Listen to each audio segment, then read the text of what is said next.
ನಮಸ್ಕಾರ ಸ್ನೇಹಿತರೆ. ಈಗ ಸದ್ಯಕ್ಕೆ ಟ್ರೆಂಡಲ್ಲಿರುವಂಥ ವಿಷಯ ಅಂದರೆ ಧರ್ಮಸ್ಥಳ ಬರಿಯಲ್ ಕೇಸು. ಈ ಕೇಸಲ್ಲಿ ಮುಂಚಿತವಾಗಿ ಭೀಮ ಬಂದು ಹೇಳಿಕೆ ಕೊಟ್ಟಾಗ ಭೀಮ ಬಂದು ಎಲ್ಲ ವಿಷಯಗಳನ್ನು ಹೇಳಿ ನಾನು ಇಂತಿಂಥ ಸ್ಥಳಗಳಲ್ಲಿ ಹೆಣಗಳನ್ನು ಹೂತಿದ್ದೇನೆ, ಮತ್ತು ನನಗೆ ಇವಾಗ ಪಶ್ಚಾತ್ತಾಪ ಆಗ್ತಾಯಿದೆ, ಅದಕ್ಕೆ ನಾನು ಜನರ ಮುಂದೆ ಬಂದಿದ್ದೇನೆ, ನಾನು ಇವಾಗ ಹೇಳಿಕೆ ಕೊಡ್ತಾ ಇದ್ದೇನೆ ಅಂತ ಹೇಳಿದಾಗ SIT ಟೀಮ್ನ ರಚನೆಯೂ ಆಯಿತು, ತನಿಖೆ ಕೂಡ ಆಯಿತು. ಅವನು ಗುರುತಿಸಿದಂಥ ಸ್ಥಳಗಳನ್ನು ಪಾಯಿಂಟ್ಗಳನ್ನು ಗುರುತಿಸಿ ಅಲ್ಲಿ ಅಗೆದು ಅಲ್ಲಿ ಶವಗಳ ಹುಡುಕಾಟವೂ ಕೂಡ ನಡೀತು. ಆದರೆ ಆ ಒಂದು ಮಾತುಗಳನ್ನು ಕೇಳಿಕೊಂಡು ಆದಷ್ಟು ಬೇಗ ಜಜ್ಮೆಂಟಲ್ಲಾಗಿ ತುಂಬ ಜನ ಧರ್ಮಕ್ಷೇತ್ರದ ವಿರುದ್ಧ ಮಾತನಾಡಿದ್ರು, ಧರ್ಮಸ್ಥಳದ ವಿರುದ್ಧವಾಗಿ ಕೂಡ ಮಾತನಾಡಿದ್ರು.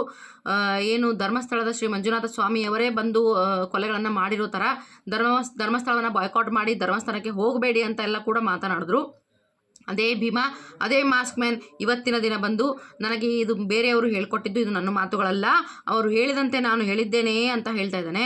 ಅದಷ್ಟೇ ಅಲ್ಲದೆ ಒಂದಷ್ಟು ಜನರ ಹೆಸರುಗಳನ್ನು ಕೂಡ ಅವನು ಹೇಳಿದ್ದಾರೆ.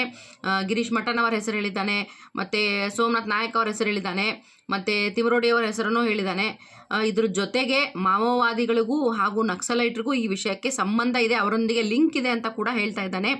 ಅವನು ಹೇಳೋ ವಿಷಯಗಳು ಎಷ್ಟು ಸತ್ಯವೋ ಎಷ್ಟು ಸತ್ಯ ಅಲ್ಲವೋ ಅನ್ನೋದರ ಬಗ್ಗೆ ಇನ್ನೂ ತಿಳಿದು ಕಾದು ನೋಡಬೇಕಾಗಿದೆ. ಈ ಒಂದು ವಿಷಯದ ಹೊರ ಬಂದಿರುವುದರಿಂದ ಇವಾಗ ಸದ್ಯಕ್ಕೆ ಸುತ್ತ ಎಲ್ಲವೂ ಬೆಂಕಿ ಥರ ಹರಡ್ತಾ ಇದೆ ಈ ವಿಷಯ.